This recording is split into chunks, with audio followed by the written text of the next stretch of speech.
Assalamualaikum warahmatullahi wabarakatuh. Selamat pagi teman-teman. Gimana kabarnya? Mudah-mudahan semuanya dalam kondisi baik-baik saja, sehat selalu dan tetap semangat ya menjalankan kegiatan belajar kalian. Oke, seperti biasa pada sesi bimbingan klasikal daring kali ini, Bapak akan mencoba menyampaikan satu materi yang mudah-mudahan bermanfaat bagi kita semua dalam menyikapi hidup kita sehari-hari. Nah, materi yang akan Bapak sampaikan adalah ketahan malangan. Ya, ini istilah yang mungkin terdengar asing ya di telinga kita. Ya, apa itu ketahan malangan? Jadi sebenarnya ketahan malangan ini istilah ilmiahnya adalah adversity quotient atau EQ ya, EQ. Jadi intinya ini merupakan sebuah kemampuan seseorang dalam menghadapi sebuah tantangan atau masalah dalam hidupnya. Kita kan dalam kehidupan sehari-hari akan selalu ditimpa dengan masalah yang silih berganti ya. Baik itu masalah-masalah yang mungkin biasa aja, ringan bagi kita, atau mungkin bahkan sampai masalah-masalah terberat gitu ya. Nah, itu realitanya selalu ada dalam kehidupan kita sehari-hari sehingga dibutuhkan yang namanya kemampuan adversity quotient. Nah, sebelum kita membahas lebih jauh mengenai adversity quotient, kalian mungkin pernah sangat akrab dengan istilah IQ ya, atau kecerdasan intelijensi gitu. Nah, IQ ini seperti yang kalian tahu merupakan ukuran untuk melihat seberapa cerdaskah seseorang. Jadi dilihat dari tingkat kecerdasannya ya, otaknya begitu. Nah, tetapi dalam diri manusia tentu tidak cukup hanya dengan kecerdasan otak saja. Dibutuhkan juga yang namanya semangat, kerja keras, optimisme yang ada dalam dirinya. Nah, ini semua dijelaskan dalam adversity quotient. Jadi selain orang harus memiliki IQ, juga harus memiliki adversity quotient. Oke, secara garis besar, adversity quotient ini adalah kemampuan seorang untuk menghadapi masalah, seberapa tangguh mereka ya dalam menghadapinya. Nah, ini dibagi menjadi 3 teman-teman. Jadi kita sebagai manusia itu memiliki 3 tingkatan ya, 3 tingkatan di antara kita. Ada yang adversity quotient-nya rendah, ada yang mungkin sedang, ada yang tinggi. Nah, ini diistilahkan dengan 3 istilah ini. Istilahnya itu adalah quitters, yang pertama ini yang paling rendah, kemudian meningkat sedikit ada yang disebut dengan campers, kemudian meningkat lagi yang paling tinggi dan yang paling ideal adalah climbers. Seperti yang teman-teman lihat di gambar, di sini terlihat ilustrasi bagaimana seorang sedang mendaki sebuah gunung. Jadi perumpamaannya adalah adversity quotient ini adalah sebuah diibaratkan kayak kita mendaki sebuah gunung nih gitu ya. Nah, ini ada tipe orang nih. Pertama ada quitters, yang tipe orang yang nggak berani naik ya. Dia sebenarnya mau naik gitu ya, udah dandan seperti layaknya pendaki, tapi begitu lihat gunungnya kok tinggi banget, akhirnya dia nggak naik gitu ya. Karena mungkin ada sesuatu dia nggak naik gitu. Ada campers ini dia naik gunung, mendaki beberapa saat, tapi ketika sudah menemukan posisi yang nyaman, dia berhenti di sana gitu, berhenti di sana. Tapi ada climbers ini dari mulai awal tujuannya memang adalah mendaki ke puncak gunungnya, sampai ke puncak ya, sehingga seorang climbers sampai akhirnya di puncak gunung tersebut. Nah, ini istilahnya begitu. Ini menggambarkan bahwa quitters ini adalah orang yang adversity quotient-nya paling lemah, paling rendah. Mereka adalah orang yang selalu menghindari masalah. Jadi kalau ada masalah di depannya, itu dihindari gitu ya. Gak mau bertanggung jawab, lebih banyak menghindar, tidak punya motivasi untuk maju, tidak punya motivasi untuk kerja keras. Itu seorang quitters. Kemudian ada seorang campers. Campers ini masih mending. Masih mendingnya adalah dia punya niat, punya tujuan ingin maju, ingin lebih baik. Tetapi campers ini kadang-kadang ketika dia sudah terbuai dengan zona nyamannya, dia akan tetap stay di situ, gak mau naik lagi. Jadi cepat puas gitu ya, cepat puas dan pengen selalu di zona nyaman. Padahal zona nyaman ini ibarat itu kayak penjara aja gitu, penjara yang nyaman. Dia nyaman tapi di penjara sebenarnya gak kemana-mana. Nah, kemudian ada yang paling tinggi, yaitu yang paling harus kalian miliki adalah seorang climbers. Climbers ini adalah tingkatan paling tinggi atau orang yang memiliki adversity quotient paling tinggi.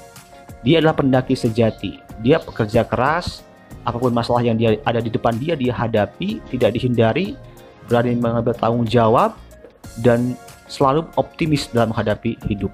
Nah, ini climbers. Nah, harapan Bapak kepada kalian adalah kalian harus menjadi seorang climbers ya, seorang pendaki sejati. Karena hidup ini ilustrasinya kayak mendaki memang.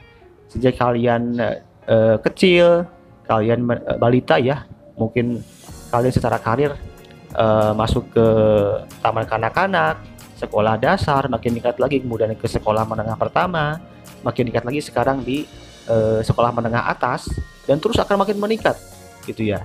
Jadi seorang climber akan terus meningkat sampai di posisi puncak kejayaan kalian, puncak kesuksesan kalian sesuai dengan apa yang kalian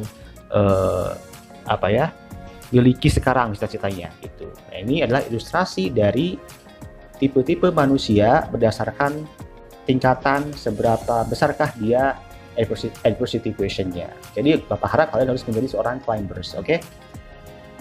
Nah, berikutnya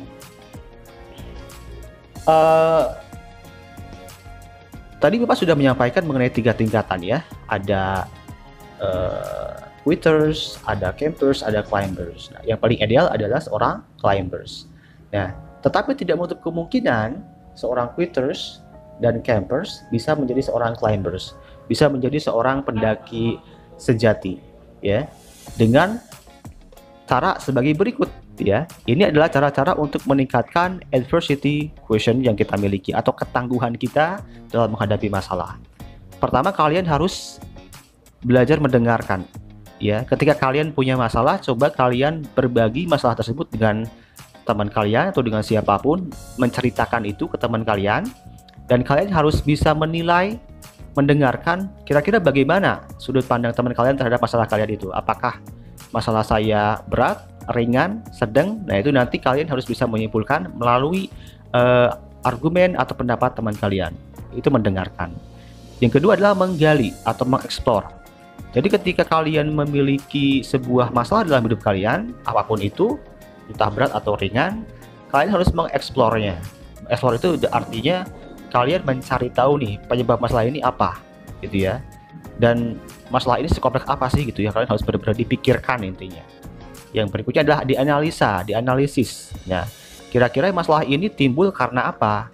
Apakah ada hal-hal yang saya lakukan tidak tepat sehingga masalah ini terjadi, atau bagaimana? Dianalisa, dan dianalisa juga bagaimana cara mengatasinya. Jadi ini artinya masalah itu tidak harus dihindari, tapi benar-benar dipikirkan dan dicarikan solusinya bagaimana. Baru kemudian terakhir itu melakukan, do it gitu ya, mengambil aksi gitu, mengambil langkah nyata bagaimana kita untuk bisa mengatasi masalah yang kita punya.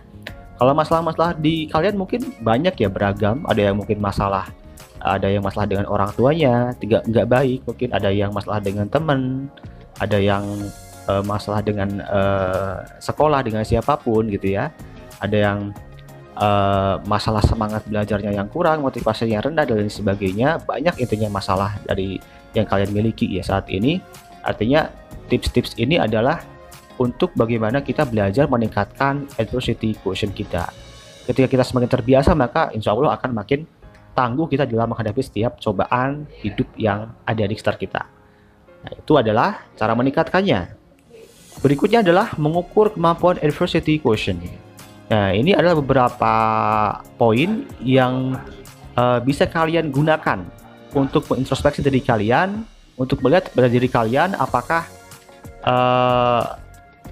kalian ini termasuk dalam adversity quotient yang tinggi, rendah, atau sedang gitu ya.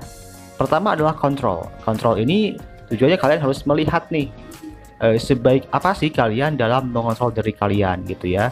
Sebaik apa sih kalian bisa melihat kira-kira kalau saya melakukan A, konsekuensinya apa gitu ya. Nah, itu.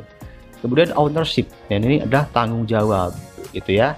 Seberapa besar kalian siap bertanggung jawab jika kalian menghadapi masalah. Ketika kalian sekarang menghadapi sebuah masalah, coba dipikirkan kira-kira kalian mau nggak untuk bertanggung jawab gitu ya, menyelesaikan masalah itu. Kemudian reach ya, atau reach ini maksudnya adalah mengukur ya, kalian punya takaran sendiri gitu ya. permasalahan-permasalahan apa yang sekiranya bisa membuat kalian hancur gitu ya. Sekolah kalian hancur, kalian bisa tahu tuh gitu ya. Kalau kalian sudah menyadari hal apa aja yang bisa bikin kalian terpuruk, kalian akan menghindarinya, dan berarti kalian sudah memiliki adversity equation yang baik itu. Kemudian yang terakhir adalah endurance. Endurance ini adalah ketangguhan kita ya. Ketangguhan kita. Seberapa tangguh kita dalam menerima rasa sakit, ya, rasa kecewa, rasa putus asa gitu ya. Seberapa tangguh kita gitu ya. Kalau orang yang tangguh pasti nggak akan bertahan lama, langsung bangkit kembali, langsung move on gitu ya. Tapi kalau orang yang memang daya tahannya rendah, pasti akan berkepanjangan. Nah, kalian bisa mengukur dari situ. Oke?